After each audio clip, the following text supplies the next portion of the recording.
kita akan belajar pelajaran 3. Kalimat kunci hari ini adalah トイレはどこですか? Di mana toiletnya? ここは教室です。わあ、広い。あそこは図書館。トイレはどこですか? すぐそこです。Nah, mari saya jelaskan sedikit mengenai adegan tadi. Sakura mengatakan, ここは教室です。 ini adalah ruang kelas. ここ Adalah ungkapan demonstratif yang mengindikasikan tempat di mana orang yang berbicara berada. は Adalah partikel penanda topik. 教室 Adalah ruang kelas. です。 Ditambahkan bagi kata benda dan membentuk predikat. Dalam hal ini, kyoshitsu des adalah ruang kelas merupakan predikat, kan ya? Ya, sekarang melihat pada ruang kelas itu, Anna mengatakan, わあ、広い。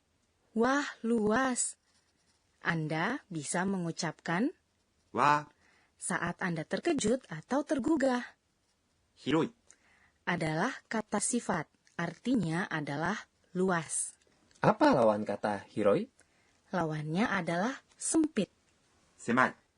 Selanjutnya, Sakura menunjuk ke arah sebuah bangunan besar. あそこは図書館。 Di sana adalah perpustakaannya. あそこ Adalah ungkapan demonstratif yang mengindikasikan tempat yang jauh dari kedua orang yang tengah saling berbicara. Wa adalah penanda topik. 図書館。 Adalah perpustakaan. Kalimat ini bentuk lengkapnya sebenarnya adalah asoko wa toshokan desu. Namun, des dihilangkan. Bolehkah kita menghilangkan des? Jika Anda mengucapkan des, Anda terdengar lebih sopan. Jika Anda hendak menghilangkannya, Anda akan terdengar lebih santai. Pada dasarnya, Anda mengatakan des di dalam kelas dan di lingkungan bisnis. Des adalah sebuah kata sopan yang mengakhiri kalimat ya. Betul. Anna bertanya, トイレはどこですか? di mana toiletnya? Ini adalah kalimat kunci hari ini. トイレ Adalah toilet. Kata ini berasal dari kata toilet dalam bahasa Inggris. Saat orang Jepang meminjam kata dari bahasa asing, orang Jepang sering memperpendek kata tersebut dan mengucapkannya dengan cara orang Jepang. Television dalam bahasa Inggris misalnya menjadi テレビ dan radio menjadi ラジオ Wah, R dalam radio diucapkan seperti L. ya. Mari kita teruskan pembahasan kita atas adegan dialog tadi. Wa adalah penanda topiknya.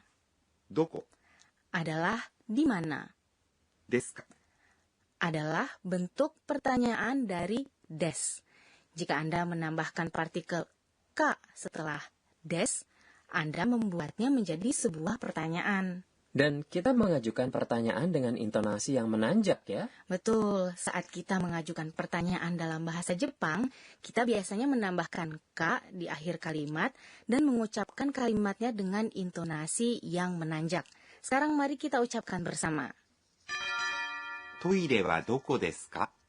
Sakura menjawab, すぐそこです。 persis di sana. すぐ Adalah persis. Dalam hal ini, ungkapan ini adalah kata keterangan yang mengindikasikan kalau tempat yang dimaksud sangat dekat. Ah, begitu. Kata berikutnya yang mengikuti yaitu そこ di sana. Adalah ungkapan demonstratif yang mengindikasikan tempat yang agak jauh dari kedua orang yang tengah saling berbicara. Des adalah kata sopan yang mengakhiri kalimat. Sekarang saatnya pojok Sensei Oshiete. Penyelia program ini, Profesor Akane Tokunaga akan mengajarkan poin pembelajaran hari ini. Hari ini kita punya beragam kata demonstratif. Saya ingin mempelajarinya lebih banyak lagi. Jadi, mari kita tanya guru kita. 私が教えましょう。 Inilah yang ia katakan. Ungkapan demonstratif adalah kata-kata yang kita gunakan saat kita menunjuk pada benda, orang atau tempat yang kita tengah bicarakan. Kita menyebutnya kata-kata kosoado dengan mengambil suku-suku kata pertama dari ungkapan demonstratif 4 kelompok tersebut. これ、 Ini, ここ、 di sini, di tempat ini, この、 ini. Yang ditempatkan sebelum kata benda masuk ke dalam kelompok ko, karena semua kata ini dimulai dengan ko. Kata-kata ini merujuk pada benda, orang, atau tempat yang dekat dengan orang yang berbicara. それ、 Itu, そこ、 di sana, その、 itu. Yang ditempatkan sebelum kata benda masuk ke dalam kelompok so. Kata-kata ini merujuk pada benda, orang, atau tempat yang dekat dengan orang yang diajak berbicara. Namun, jika yang berbicara dan yang diajak bicara saling berdekatan, kata-kata ini merujuk pada benda, orang, dan tempat yang agak jauh dari keduanya. あれ、 Itu, あそこ、 di sana, あの、 itu. Yang ditempatkan sebelum kata benda masuk ke dalam kelompok A.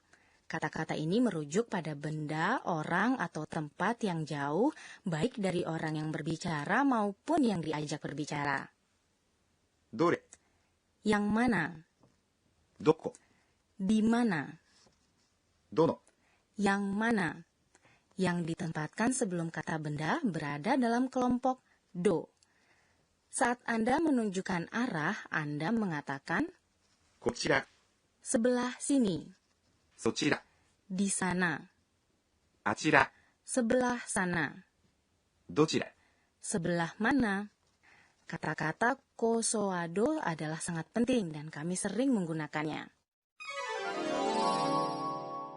Itulah tadi pojok Sensei Oshiete. Berikutnya adalah pojok kata tiruan bunyi. Kami memperkenalkan kata-kata yang mengikuti bunyi, suara, atau perilaku. Hari ini kami punya beberapa kata yang menggambarkan bagaimana hewan tertentu berjalan.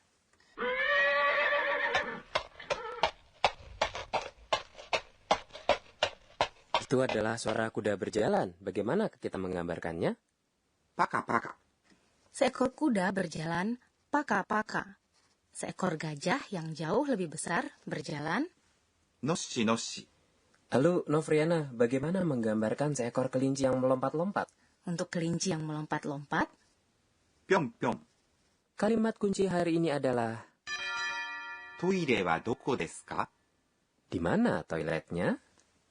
ikutilah episode kami selanjutnya.